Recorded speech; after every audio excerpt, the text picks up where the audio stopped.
আসসালামু আলাইকুম রহমতুল্লাহ। ভাইয়া কি নাম আপনার? আমার নাম ফারুক। ফারুক মোহাম্মদ ভাই। ফারুক। আচ্ছা, আপনার সাথে তো একবার ওপারে মাছ ধরতে গেছিলাম, তাই না? হ্যাঁ। আচ্ছা, আজকে আপনি এই যে মই জাল, আমি বলি এই যে বরিশালের এই যে মই জাল দেখেন বন্ধুরা, এটা যদি উঁচু করে দেখানো হয় পরে এক সময় দেখাবো, আপনারা বুঝতে পারেন। এই মই জাল দিয়ে ভাই মাছ ধরছেন, তাই না? হ্যাঁ, একটু আগে আসলে কিভাবে মাছ ধরা হয় সেটা আমরা দেখতে পারতাম। এখানে উনি কিন্তু এই যে কিছু বেলে মাছ, তারপরে এখানে কিছু মটকা চিংড়ি আছে, একটা দু একটা ছোট ছোট গলদা চিংড়ি দেখা যাচ্ছে, অর্থাৎ যেটাকে বলা হয় শলা চিংড়ি বলে বরিশালে, দেখুন। আর এখানে ছোট ছোট কিছু চিংড়ি মাছ, বেলে মাছ, এইগুলা উনি কিন্তু আজকে পেয়েছেন। আমি একটু উঠি ভাইয়া। এখানে আমার আর এক ভাই আছেন, এই যে ওনার কাছে আমি যদি একটু যাই, দেখেন বন্ধুরা, উনি কিন্তু এই যে দেখেন, উনি কিন্তু এই মাছগুলো পেয়েছেন। এই যে এখানে দেখেন বেশ কিছু মটকা চিংড়ি দেখা যাচ্ছে, এখানে ছোট গুঁড়ো চিংড়ি দেখা যাচ্ছে, আর এইখানে হচ্ছে এই যে মাছগুলো উনি কিন্তু পেয়েছেন। তো পরে ওনাদের সাথে গিয়ে এই মই জাল দিয়ে কিভাবে মাছ ধরা হয় সেটা কিন্তু ইনশাল্লাহ আমরা আপনাদের দেখাবো। তো আপনার নামটা কাইন্ডলি যদি একটু বলেন। নিজাম শেখ। আচ্ছা, নিজাম শেখ ভাই, আপনার আপনার দেশের বাড়ি কি বরিশালে?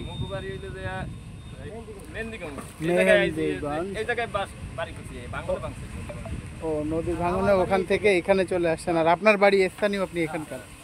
আচ্ছা আচ্ছা। তো আমরা আজকে এই দুই ভাইয়ের, ওনারা বিভিন্নভাবে কিন্তু মাছ ধরে থাকেন, ওনাদের সাক্ষাৎকার আমরা নিলাম। তো বন্ধুরা, ওনাদের জন্য সকলে অবশ্যই দোয়া করবেন, ওনারা যাতে, যেহেতু ওনাদের প্রফেশনই মাছ ধরা, ওনারা যাতে বেশি বেশি মাছ পান। দেখেন এই মাছগুলো কিন্তু ওনারা পেয়েছেন অনেক। কখন কখন নেমেছিলেন মাছ ধরতে? আজানের সময় মাছ ধরে এই কটা মাছ পেয়েছেন। একটা মাছ আবার লাফায় চলে যাচ্ছে বন্ধুরা, এই যে আমি তুলে দিই। আচ্ছা, তো এই মাছগুলো কত টাকা বিক্রি করতে পারবেন ভাইয়া মনে করতেছেন?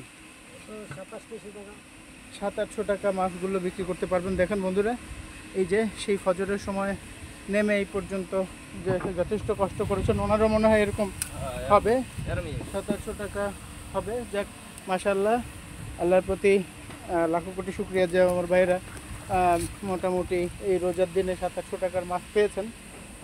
সেই ফজর থেকে এই পর্যন্ত কষ্ট করেছেন ওনারা। তো আবারও ওনাদের সাথে আমি আসলে আজকে অন্য একটা চর গড়ার ভিডিও করতে গেছিলাম, তো যার ফলে আসলে ওনাদের সাথে আমি যেতে পারিনি। ইনশাল্লাহ পরবর্তীতে আমরা ওনাদের সাথে আবারও যাব। দেখুন ওনারা যে মাছগুলো পেলেন, এই যে, তো দেখুন এই যে মাছগুলো। তো সবাই ওনাদের জন্য অবশ্যই আমার পক্ষ থেকে ওনাদের জন্য দোয়ার দরখাস্ত থাকলো, আপনারা দোয়া করবেন যাতে ওনারা বেশি বেশি মাছ পায়। দেখুন কত সুন্দর সাজিয়ে নিয়ে যাচ্ছেন আমার ভাই। তো আজকের মতো এই পর্যন্তই। এই যে না, আচ্ছা আচ্ছা, আজকের মতো এ পর্যন্তই। হ্যাঁ, এই পর্যন্তই। সবাই ভালো থাকবেন, দোয়া করবেন। আল্লাহ হাফেজ। আসসালামু আলাইকুম রহমতুল্লাহ।